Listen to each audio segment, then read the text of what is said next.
அன்புள்ளம் கொண்ட விஆஸ்ட்ரோ டிவி நேர்களே வணக்கம். நான் உங்கள் அறிமுக ஜோதிடர் வெங்கடேஸ்வரன். இப்ப நம்ம எதை பத்தி பார்க்க போறோம்னா மார்ச் மாத பலன்களை பத்தி பார்க்க போறோம். பலன்களை பத்தி பார்க்கறதுக்கு முன்னாடி எந்தெந்த கிரகங்கள் எங்கே இருக்கு, எப்பப்ப பயிற்சி ஆகுது, அதே மாதிரி இந்த காலகட்டத்துல குரு பகவான் வக்ர நிவர்த்தி ஆகிறார். அந்த வக்ர நிவர்த்தி எந்த மாதிரியான பலன்களை கொடுக்கும் அப்படிங்கிறத ஃபுல்லா பார்ப்போம் வாங்க. முதல்ல சூரிய பகவானானவர் கும்பராசியில இருக்கார். சூரியன் மட்டும் இல்லைங்க, ராகு, சுக்கிரன், புதன், செவ்வாய் இவங்க 5 பேருமே கும்பராசியில தான் இருக்காங்க. மே மாசம் 1ஆம் தேதி மதியம் 12 மணிக்கு மேல சுக்கிர பகவான் பயிற்சியாகி மீனத்துக்குள்ள போறார். அதாவது உச்ச நிலை அடைகிறார். இந்த பயிற்சிகள்ல இந்த மார்ச் மாசம் நடக்கிற ஒரே ஒரு வித்தியாசம்னு பார்த்தா சுக்கிரன் மட்டும்தான் இருக்கிற இடத்தை விட்டு மாறுறாரு. அடுத்தது மார்ச் 14ஆம் தேதிக்கு அப்புறம் சூரிய பகவானானவர் கும்பத்துல இருந்து மீனத்துக்கு பயிற்சி ஆகிறார். சரிங்களா? அதே மாதிரி குரு பகவான் வக்ரமாயி மிதுனத்துல இருக்காரு. மார்ச் 11ஆம் தேதிக்கு அப்புறம் வக்ர நிவர்த்தி ஆகிறார். சரிங்களா? அதே மாதிரி மார்ச் 14ஆம் தேதிக்கு அப்புறம் புதன் பகவான் வக்ர நிவர்த்தி அடைகிறார். கேது பகவான் சிம்மத்துல இருக்காரு, சனி பகவான் மீனத்துல இருக்காரு. இதுதான் கிரகங்கள் இருக்கிற இடங்கள். சரிங்களா? இப்ப இந்த கிரகங்கள் இப்படி இருக்கும் போதுல பொதுவான பலன்கள்னு என்ன மாதிரி நடக்கும்னு பார்த்தோம்னா, அரசாங்க ரீதியா தொழில்துறைகள் நல்லா இருக்கும். தொழில் நல்லா முன்னேற்றத்தை நோக்கியே போகும், அபரிவித வளர்ச்சியை காமிக்கும். அதே மாதிரி எந்த ஒரு செயலா இருந்தாலும் நிப்பாட்டாம அடுத்துன்னு அரசாங்க வேலையை அதாவது வேகமா பார்த்துக்கிட்டு இருக்கும். பொதுவாகவே எலெக்ஷன் டயத்துல இந்த மாதிரி நடக்கிறது சாதாரணம் தான். இது இந்த நேரத்துல ரொம்ப ஸ்பீடா நடக்கும் அப்படிங்கிறத சொல்லலாம். சரிங்களா? மற்றபடி அரசாங்கத்தை பொறுத்தவரை எந்த நெகட்டிவும் இல்லை. ஆனா அதே சூரியன் சனி பகவானாலும் சேரும் போதில்லை, சூரியன் ராகுவோட சேர்ந்து இருக்கும் போதில்லை, அரசாங்கத்துல பெரிய தலைவரா இருக்கவங்க, பெரும் பதவியில இருக்கிறவங்க, இல்ல குடும்பத்திலே பார்த்தோம்னா மேலதிகாரி அவங்க சொல்றத நம்ம கேட்போம் அப்படிங்கிற மாதிரி இருக்கிறவங்களுக்கும் ஒரு சில சிக்கல்கள் வரும். அதெல்லாம் கொஞ்சம் கவனமா பார்த்துக்கோங்க. சரிங்களா? மற்றபடி நெகட்டிவா எதுவும் இல்லை. அரசு தொடர்புல இருக்கிறவங்க மட்டும் கொஞ்சம் கவனமா இருக்கிறது ரொம்ப ரொம்ப நல்லது. காரணம் என்னன்னா, அவங்க செயல்பாடுகள் கரெக்டா இருக்கும், ஆனால் அவங்க வீழ்ச்சிங்கிறது இந்த மாதிரி உள்ள விஷயங்கள் நடக்கும் அப்படிங்கிறதெல்லாம் பார்த்துக்கோங்க. சரிங்களா? மற்றபடி எதுவும் நெகட்டிவா உலக ரீதியா இல்லை. இப்ப வாங்க 12 ராசிகளுக்கும் எப்படி இருக்கும் அப்படிங்கிறத பார்ப்போம். மிதுன ராசி அன்பர்களே, ராசிக்கு 9ஆம் இடத்தில் 4 கிரகங்களின் கூட்டணி. ஏன்னா சுக்கிரன் வந்து மார்ச் 1ஆம் தேதியே 10க்கு வந்துடுறாரு, ஏதோ பிளஸ். ஆனா புதன் வக்ரம், அதை மட்டும் நீங்க பாயிண்ட் பண்ணிக்கிட்டே இருக்கணும். புதன் வக்ரமானது மார்ச் 20ஆம் தேதி வரையும் இருக்கு. ஸோ 20ஆம் தேதி வரையும் புதன் வக்ரம் பெற்று ராகுவோட இணைந்திருக்கிறார் அப்படிங்கிறத ஞாபகம் வச்சுக்கணும். அப்போ உங்களை ஏமாத்தணும், உங்களை ஏதாவது ஒரு பிரச்சனையில மாட்டி விட்டு வேடிக்கை பார்க்கணும், இவர்கிட்ட இருந்து பணத்தை பிடுங்கணும் அப்படின்னு சுத்தி யாராவது ஒருத்தர் இருப்பாரு. அவர் கண்டிப்பா நல்லது சொல்றேங்கிற பேர்ல இந்த வேலையை பார்ப்பாரு. உனக்கு இதுதான் பெஸ்ட். என்னன்னு சொல்ல போனா ஒண்ணும் இல்லை, இப்ப ஜோசியரே நல்லது சொல்றவங்க தான். இப்ப நான் சொல்றதே, நான் உங்கள்கிட்ட பணத்தை கேட்டுட்டு பண்றேன்னா ஏதோ ஒரு ஏமாத்து வேலை, பெரும்பணமாவே இருக்கும், ஏமாத்து வேலையை பாக்குற மாதிரி தான் இருக்கும். இப்ப ஜோசியர் பரிகாரம் பண்ண சொன்னாரு, இவங்களுக்கு 2000 கொடுங்க 10,000 கொடுங்கன்னு கேட்டாரு, நான் பண்ணேன் அப்படின்னா அது ஏமாத்து வேலையா தான் இருக்கும். சரிங்களா? ஏன்னா இந்த காலகட்டத்துல 9ஆம் இடத்துல புதன் வக்ரம் பெற்று ராகுவோட இணையும் போதில் ஏதோ ஒண்ணு நீங்க உயிரா நினைச்சது, இல்ல ஒரு பெரிய விஷயமா நினைச்சது, உங்களை உங்களுக்கு யாரு ஆலோசனை சொல்றாங்களோ, யாரு குருவா இருந்தா, குறிப்பா உங்க அப்பா யாராவது உங்களை ஏமாத்துவாரா? உங்க அப்பா உங்களை ஏமாத்துவாரா? இல்ல. அந்த அப்பா மாதிரி இருக்கிற ஒரு ஸ்தானத்துல இருக்கிற ஒருத்தர் உங்களை, அவர் சொன்னது நடக்கல, அதோட விரக்தி உங்களை ஏமாத்திட்டேன் அப்படின்னு இருக்கும். அவர் சொன்னது நடக்கல, அதனால ஏமாத்திட்டேன், ஏமாந்துட்டோம் அப்படின்னு நீங்க சொல்ற சூழ்நிலை நடக்கும். இதுக்கு காரணம் புதன் ராகுவோட இணைந்து வக்ரமானது. உயர்ந்த ஸ்தானத்துல அப்பாவை தான் வைப்போம், அந்த அப்பாவே உங்களை ஏமாத்திட்டாரு அப்படிங்கிற அளவுக்கு ஒரு சூழ்நிலை. அப்பா நம்மளை ஏமாத்திட்டாரு, உங்க அப்பா ஏமாத்தணும்லாம் சொல்ல மாட்டாரு. இன்னும் சொல்ல போனா 9ஆம் அதிபதி சுக்கிரனோட இணையும் போதெல்லாம் அவங்க நல்லா இருப்பாங்க, நீங்க கொஞ்சம் பாதிக்கப்பட்டுட்டீங்க அப்படிங்கிற ஒரு தன்மை வரும். சோ நம்பிக்கை இழக்கக்கூடிய காலகட்டம், யாரையும் நம்பக்கூடாது, தனித்துவமா போற காலகட்டம், தனிச்சு இருக்கக்கூடிய காலகட்டம் அப்படிங்கிறத சொல்லலாம். சரிங்களா? அதே மாதிரி திருமணம் ஆகாதவர்களாக இருக்கும் பட்சத்தில் மார்ச் 11க்கு அப்புறம் திருமண வாய்ப்பு கைகூடி வரும். எந்த பாதிப்பும் இல்லை, எல்லாமே நல்லா இருக்கு. மார்ச் 11க்கு அப்புறம் தான், அது வரையும் எக்ஸ்பெக்ட் பண்ணாதீங்க. தொழில்துறையுமே நல்லபடியா முன்னேறும், தொழில்ல முன்னேற்றம் அடைவீங்க, திருமண அமைப்பு நல்லா இருக்கும். வீடு சம்பந்தப்பட்ட அமைப்புகளை முயற்சி செய்வீங்க, ஆனா நடக்காது. ஆல்ரெடி வீடு கட்டிக்கிட்டு இருக்கிறவங்களா இருந்தா மேஸ்திரிக்கும் உங்களுக்குமோ இல்லை இன்ஜினியருக்கும் உங்களுக்குமோ வாக்குவாதம் வந்து கண்டிப்பா இன்ஜினியர் உங்களை விட்டு போயிடுவாரு. நான் தான் சொன்னேன்ல, நம்பிக்கை இழக்கக்கூடிய காலகட்டம். 4ஆம் பாவாதிபதியும் புதன் தான். அப்ப அவங்க விட்டு போறனால உங்களுக்கு பாதிப்பு. தாயாரோட உடல்நிலை பாதிப்பு ஏற்படுறதுனால மனசு உடைஞ்சு போறது. தாயார் அதாவது இன்ஜினியர் விட்டு போறாருன்னு சொன்னேன். தாயாருக்கு தீர்க்க முடியாத பிரச்சனை ஏதாவது வர கால்நடை கால்நடை சம்பந்தப்பட்ட அமைப்புல ஒரு கண்ணுக்குட்டி ஆட்டுக்குட்டி உயிரா வளர்த்துருப்பீங்க, அது உங்களை விட்டு போகணுங்கிற அமைப்பு இருக்கு. சோ அந்த புதன் 4ஆம் அதிபதிங்கிறனால விட்டு போற அமைப்பால எவ்வளவோ சூழ்நிலைகள் இருக்கு. சோ ரொம்ப ரொம்ப கவனத்துடனும் எச்சரிக்கையுடனும் பார்த்து கொள்ள வேண்டிய காலகட்டம் இந்த அமைப்புகளை அப்படிங்கிறத பாத்துக்கணும். உங்களை முதல்ல பாத்துக்கோங்க. மார்ச் 20 வரை இந்த அமைப்பு இருக்கு. அப்புறமா எல்லாரையும் பார்க்கலாம் அப்படிங்கிறத சொல்லலாம். சரிங்களா? வெளிநாட்டு சம்பந்த யோகம் இந்த காலகட்டத்துல உங்களுக்கு இருக்கான்னு கேட்டா வாய்ப்புகள் இருக்கு. முறையா பயன்படுத்தினீங்கன்னா போகலாம். அதுவும் மார்ச் 11க்கு அப்புறம், இன்னும் சொல்ல போனா வக்ர நிவர்த்தி ஆனதுக்கு அப்புறம் ஸ்டெப் எடுத்தீங்கன்னா போதும். மார்ச் 20க்கு அப்புறமே நீங்க ஸ்டெப் எடுத்தீங்கன்னா வெளிநாடு சம்பந்தப்பட்ட அமைப்புகள் கிடைக்கும் அப்படிங்கிறத சொல்லலாம். வேலை இல்லாதவர்களா இருக்கும் பட்சத்தில் வெளிநாட்டுக்கு போகணும்னு நினைக்கிறவங்க மார்ச் 20க்கு அப்புறம் ஸ்டெப் எடுக்கிறது ரொம்ப ரொம்ப நல்லது.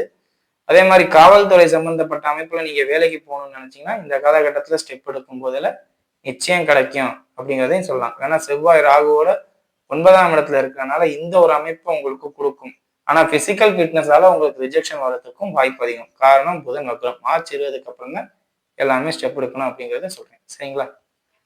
வாங்க நட்சத்திர ரீதியான பலன்களை பார்ப்போம். மிருகசீரிச நட்சத்திரக்காரர்கள். மிருகசீரிச நட்சத்திரக்காரர்களை பொறுத்தவரையும் நான் சொன்ன எல்லா விஷயங்களும் நடக்கும். ஆனா உங்களாலதான் அது நடக்குமே. நீங்க எல்லார் வாழ்க்கையும் கெடுத்து குட்டிச்சோறு பண்ற மாதிரி அமைப்புல போவீங்க. இல்ல எல்லாரும் சேர்ந்து உங்களை நிம்மதியா வாழ விட மாட்டாங்க அப்படிங்கிற ஒரு எக்ஸ்ட்ரீம். 2 எக்ஸ்ட்ரீம் இருக்கும். ஒண்ணு நம்மளால 4 பேர் நாசம் பண்ணணும், இல்ல நம்ம 4 பேராவது நாசம் பண்ணணும். அப்படிதான், வேற எதுவும் இல்லை. சோ இந்த அமைப்பு ராகுவோட நீங்க சேர்றதுனால முதல்ல தலை பத்திரம், தலையில அடிபடாம பாத்துக்கோங்க. அதே மாதிரி இடுப்பு சம்பந்தப்பட்ட பகுதிகளில் அடிபடாம பாத்துக்கோங்க, காயம் ஏற்படாம பாத்துக்கோங்க. ஜல்லிக்கட்டு வீரராகவோ இல்லாட்டி ரேசராகவோ இல்லாட்டி வீரத்தை பயன்படுத்துவராகவோ இருக்கும் பட்சத்தில் கொஞ்சம் எந்த ஒரு வேலையை பார்த்தாலும் கவனமா பாருங்க. மார்ச் 20 வரை அடுப்புக்கு பக்கத்துல இருக்கிறவங்க, வெல்டிங் சம்பந்தப்பட்ட அமைப்புல இருக்கிறவங்க, உயரமான இடத்துல வேலை பார்க்குறவங்க, இவங்கெல்லாம் ரொம்ப ரொம்ப எச்சரிக்கையுடனும் வேலை பார்க்கறது நல்லது. காரணம் என்னன்னா மிருகசீரிஷ நட்சத்திர அதிபதி செவ்வாய் ராகுவோட இணைவது கொஞ்சம் பத்தலை, அதோட புதன் வக்ரமானது சுத்தமா பத்தலை. ஸோ உயரமான இடம், வெல்டிங் சம்பந்தப்பட்ட அமைப்பு, நெருப்பு சம்பந்தப்பட்ட அமைப்பு, ஆயுத பணியாளராக இருப்பவர்கள், காவல்துறை அதிகாரியாவே இருந்தாலுமே இந்த காலகட்டத்துல அவசரப்பட்டு எந்த ஒரு வேலையும் பார்க்காம இருக்கிறது நல்லது. குறிப்பா தலைமை அதிகாரி பிரச்சனை உங்களுக்கு வராது, இருந்தாலும் 10ல சனி இருக்கார், குழப்பு போகணும் அப்படிங்கிறதுக்காண்டி கூட இந்த மாதிரி விஷயங்கள் நடக்கும், பார்த்துக்கங்க. சரிங்களா? தொழிலதிபர்களாக இருக்கும் பட்சத்தில் தொழில் நல்ல முன்னேற்றத்தை அடையும். புதுசா இந்த மாதிரி பண்ணலாம் அப்படி பண்ணலாம் அப்படிங்கிற யோசனை வரும். வேலைக்கு நிறைய ஆட்களை எடுக்கிற சூழ்நிலைகள்லாம் வரும். அதனால தைரியமா நீங்க மூவ் பண்ணலாம். தொழில் அதிபர்களுக்கு இது நல்லா இருக்கு அப்படிங்கிறத சொல்லலாம். அதுவும் குறிப்பா துணி சம்பந்தப்பட்ட தொழில இருக்கிறவங்களுக்கு துணி, நகை, யூடியூப் சம்பந்தப்பட்ட வீடியோ யூடியூப் மீடியா சம்பந்தப்பட்ட அமைப்புல இருக்கணும், சூப்பரா இருக்கு. சினிமா இண்டஸ்ட்ரியில ஏதாவது சாதனை பண்ற மிருகசீரிஷ நட்சத்திரக்காரர்களா இருந்தா கூட நல்லா இருக்கு அப்படிங்கிறத சொல்லலாம். சரிங்களா? அடுத்தது திருவாதிரை நட்சத்திரக்காரர்கள். திருவாதிரை நட்சத்திரக்காரர்களை பொறுத்தவரை நட்சத்திராதிபதி ராகு. ராகுவோட தான் எல்லா கிரகங்களும் சேர்றாரு, ராகுவோட தான் புதனும் சேர்ந்து இருக்காரு, வக்ரமாயிருக்காரு. தலை முக்கியமா பார்த்துக்கங்க. உங்களுக்கு எந்த பாதிப்பும் இல்லை, நல்லா இருக்கு, சூப்பரா இருக்குன்னு சொல்லிடலாம், ஒரே வார்த்தையில சொல்லலாம். தலையில ஏதாவது பிரச்சனை வரும், முடி கொட்டும். அது பிரச்சனையே இல்லை, முடி கொட்டினா கூட்டிட்டு போகுதுன்னு நினைச்சிட்டு விட்டுருங்க. வேற இல்லாட்டி தலையை நீங்களே போய் எங்கேயாவது முடி இறக்குவீங்க, அந்த மாதிரி ஏதாவது ஒண்ணு நடக்கும், பார்த்துக்கோங்க. கணவன் மனைவி ஒற்றுமை மட்டும் இந்த காலகட்டத்துல அதிகமா சீர்குலையும். நான் கூட ஆரம்பத்துல சொல்லியிருப்பேன், மிதுனராசிக்காரர்களுக்கு திருமண பாக்கியம் இருக்கு அப்படின்ட்டு. உங்களுக்கு மட்டும் சற்று தள்ளி இருக்கு அப்படிங்கிறதே சொல்லலாம். தேவையில்லாம நிறைய வாக்குவாதம், சண்டை. ஏற்கனவே பொண்ணு கொடுக்குறேன், பையன் கொடுக்குறேன்னு சொன்னா கூட இப்ப ஒதுங்கி இவன்கிட்ட ஏன் போகணும் அப்படிங்கிற அளவுக்கு சூழ்நிலை நடக்கும். ரொம்ப ரொம்ப கவனத்துடன், அதாவது எந்த ஒரு திருமணம் சம்பந்த அமைப்பு, இணைவு சம்பந்த அமைப்பு, கூட்டு தொழில் சம்பந்தப்பட்ட அமைப்பு எதா இருந்தாலும் சரி, கொஞ்சம் பார்த்து பொறுமையா அவங்க மனசுக்கு ஏத்தாப்புல நீங்க போங்க, வளைஞ்சு போங்க அப்படின்னு சொல்றேன். இல்லாட்டி உங்களுக்கு தான் காரியம் நடக்காது. எல்லாத்துலயும் கிங்கு மாதிரி இருக்கிற நீங்க உங்களுக்கு இந்த காலகட்டத்துல கொஞ்சம் இறங்கி வளைஞ்சு நெளிஞ்சு எப்படி போகணுமோ அப்படியெல்லாம் போனாதான் வேலை நடக்கும். அதே மாதிரி தாயாராலோ தந்தையாராலேயோ ஏதேனும் செலவுகள், மருத்துவ செலவுகள் நடக்கும். இல்லாட்டி நகை சம்பந்தப்பட்ட அமைப்பு வாங்கணும், இல்ல ஆடம்பரத்திற்காக ஏதோ ஒரு செலவு நடக்கும் உங்களுக்கு இந்த காலகட்டத்துல, ஆடம்பரத்திற்காக வாகனத்திற்காக செலவு நடக்கும் அப்படிங்கிற மாதிரி அமைப்பு. ஸோ அது எந்த மாதிரி செலவாங்கிறது உங்களுக்கு மட்டும்தான் தெரியும். அது நீங்க பார்த்துக்கோங்க. அதே மாதிரி மீடியா துறையில இருக்கிறவங்க இந்த காலகட்டத்துல ரொம்ப தூரம் வெளியில போய் சம்பாதிக்கணும். ஐடி துறையில இருக்கவங்க ஒரு இடத்த விட்டு இன்னொரு இடத்துக்கு ஷிஃப்ட் ஆகணும், வேற வேலையை பார்க்கணும் அப்படிங்கிற அமைப்பெல்லாம் யோசிப்பீங்க. அது யோசிக்கிறது கரெக்டான்னு எனக்கு தெரியாது. இந்த காலகட்டத்துல அது கொஞ்சம் தப்பு தான். அதனால பார்த்து நிதானமா முடிவெடுத்துக்கோங்க. சரிங்களா? அடுத்தது புனர்பூச நட்சத்திரக்காரர்கள். புனர்பூச நட்சத்திரக்காரர்களை பொறுத்தவரை நட்சத்திராதிபதி குரு வக்ரம் பெற்றிருக்கிறார். மார்ச் 11க்கு அப்புறம் வக்ர நிவர்த்தி ஆகிறார். ஸோ மார்ச் 11க்கு அப்புறம் நீங்க எந்த ஒரு வேலையும் பார்க்கறது சிறப்பு. என்ன சொல்ல போனா மார்ச் 20க்கு அப்புறம் பார்க்கறது ரொம்ப சிறப்பு. மார்ச் 20ஓட இத்தனை நாள் நான் நெகட்டிவா சொன்ன விஷயங்கள்லாம் மாறும். நல்லா இருக்கும்.